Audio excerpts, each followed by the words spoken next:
Yo, YouTube. It's your boy John Paul Kelly. And Tim Looney, back at it again. Thanks for the reactions on the last video. Make sure to hit that like button, hit that subscribe button, follow the boys. We're bringing all the science knowledge you need. Okay, so first off, we're just going to talk a little bit about what epilepsy itself is. Epilepsy is a neurological disorder marked by sudden recurrent episodes of sensory disturbance, loss of consciousness, and convulsions. When these three certain symptoms are associated with abnormal electrical activity in the brain, it often leads to seizures. These three certain symptoms involved with the abnormal electrical activity in the brain are not that common to see due to the fact that epilepsy is one of the most common disorders of the nervous system due to its effect on people of all ages, races, and ethnic backgrounds. Approximately 2.2 million Americans are living with epilepsy today. Epilepsy is caused due to many different factors. Certain factors include strokes, brain tumors, brain conditions, head trauma, infectious diseases, and the fact that epilepsy may have a genetic form, which is linked to the autism spectrum disorder, also linking to seizures in 1/3 of children. Second off, I'm going to talk about the symptoms and treatments of epilepsy. Symptoms are temporary confusion, a staring spell, uncontrollable jerking movements of the arms or legs, loss of consciousness or awareness, psychic symptoms such as fear, anxiety, or deja vu. And these certain symptoms aren't really able to be noticed. It's not like when you think you're gonna get sick, you can tell you're getting sick. Like, say for instance, like you're getting sick, you think you might throw up, you can feel that. These certain symptoms with epilepsy aren't noticed like that. You can't say like, oh, I think I'm gonna have a seizure in a few minutes. You could be sitting there in class and all of a sudden you start having an epileptic seizure. For treatment, you could take a certain medication, go on a special diet, have an implant that works on your nerves, or possible surgery. Oh hey, didn't see you there. Welcome to slide 4. Slide 4 is all about seizures. You may ask, what is a seizure? I'll tell you. A seizure is a sudden surge of electrical activity in the brain that usually affects how a person appears or acts for a short time. Although there are many different types of seizures, the epileptic seizure is also known as a tonic-clonic seizure. What does this certain type of seizure look like? It looks like a sudden loss of consciousness, sometimes with vocalization or calling out. The eyes, head, and body may turn in one direction. Kind of looks like an exorcism. The body becomes stiff, also known as tonic, followed by the jerking of muscles, clonic. If you see these certain symptoms, call 911 and get help. Slide number 5. What to do if someone is having an epileptic seizure. First off, you should call 911. You should keep other people out of the way so that the person helping them can do their job. Clear hard or sharp objects away from the person. Don't try to hold the person down or stop the movements. Place the person on their side to help keep the airway clean. Time the seizure from start to finish because this is crucial for medics to know how long the seizure lasted. Lastly, do not put anything in the person's mouth. The patient may need surgery. No food or drink shall be consumed. Congratulations on making it to the last slide, the conclusion, how to prevent an epileptic seizure. There's a lot of different ways to prevent a seizure. One is by wearing a helmet. You need to keep your brain safe at all times. You need to get plenty of sleep each night. Set a regular sleep schedule and stick to it. Too little sleep or too much sleep can mess with your brain and cause abnormal electrical activity.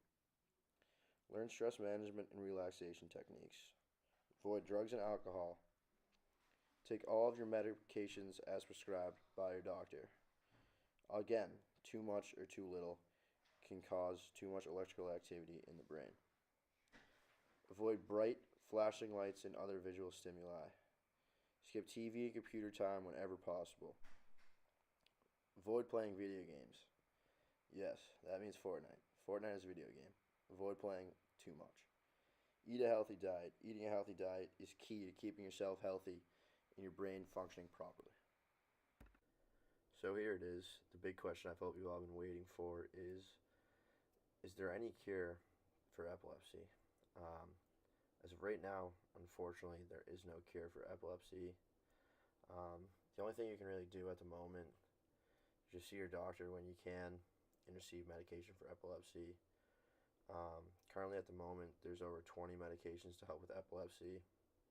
Such medications include phenytoin, Dilantin or Fentech, phenobarbital, primidone, which is misoline, and valproic acid, which is depakine.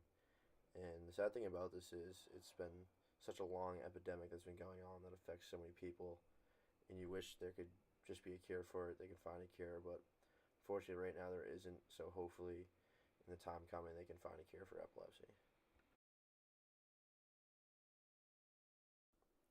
So continuing on from the previous slide, I'm sure you were also wondering if doctors were taking any steps to find a cure, and luckily, yes. The answer is yes. Doctors are diligently looking into a cure for epilepsy. A doctor at the University of Utah Health has developed 3 new treatments that are edging closer to a cure for epilepsy. The 3 treatments are, excuse me for my pronunciation, stereoelectroencephalography, also known as SEEGE, which is when thin electrodes are placed in the head to gather intel on the brain's activity to pinpoint the origin of seizures. The second treatment is laser ablation, which is a safer, less invasive option to larger brain surgery where thin wire lasers target the tissue where seizures originate. And the third treatment is neurostimulation, which is when electrodes attracted to a computer processor are implemented into the brain to monitor seizure activity and deliver electrical pulses that eliminate or reduce seizures. And the only problem with these 3 treatments is that there's so many different types of seizures, and they all occur in different parts of the brain. So what they might find for one patient might be completely different to another patient in how their seizures develop. So when they may find a cure for, say, 1 to 10 people, there's also 2.2 million Americans, just Americans in general, who have seizure problems and have epilepsy. And epilepsy is completely different to any other normal person who has seizures. So this is like a huge problem. Like, yeah, you can maybe eliminate a few at a time, but there's no general cure for all these people who are suffering with these seizures. Okay, so here's just a screenshot of a YouTube video that was posted by the Colorado Children's Hospital on what to do if someone's having a seizure. And I know I already laid out those steps on an earlier slide, but this video just shows on the hands-on advice and exactly what to do in the scenario, just in case you do happen to be with someone and they have a seizure, what exactly to do in case the slides didn't lay it out for you. Yet again, here's another screenshot of a video from YouTube of a girl in her room having an absent seizure. She has it 4 times, just a few minutes, and they aren't real big seizures where you can tell, but it's the type of seizure like can be said and done in an epileptic seizure when the person just goes into a blank stare, gets confused for a second. They weren't on the ground shaking, they weren't biting their tongue, they were not out of consciousness. This was just an absent seizure of this young girl in her bedroom by herself. So this is something to notice just in case you do end up being in a situation where someone you with is having a seizure. It might not be very known that the person's having a seizure. Just like this young girl, she was just in a blank stare, so that can alert someone that this person is having a seizure. Okay, so listed here is our citations page. We use 7 websites in total in our presentation. The first website we used was from the Epilepsy Foundation in 2014 on the search of what is epilepsy. The second website we used was on the Epilepsy Society from 2018 on epileptic seizures. The third website we used, also with the fourth, was WebMD for what are the treatments for epilepsy and first aid for epilepsy seizures. Another website we used was My Child Without Limits, who does epilepsy affect. Another website we used was from Everyday Health, the Stroke Center on preventing epilepsy seizures. And the last one we used, which was located on one of the previous slides laid up, was from the University of Utah Health, which was New Tech Treatments for Epilepsy Edge to Closer a Cure. And we used a bunch of different websites for this project, and we wanted to use like the best information we could find that we could help present the project to the class. And we needed to find like what information was right, which information was wrong. We used multiple different websites to like make sure this information added up. So we picked the best websites we could find, best information we can gather, and that's the project for you there. We hope you'll enjoy.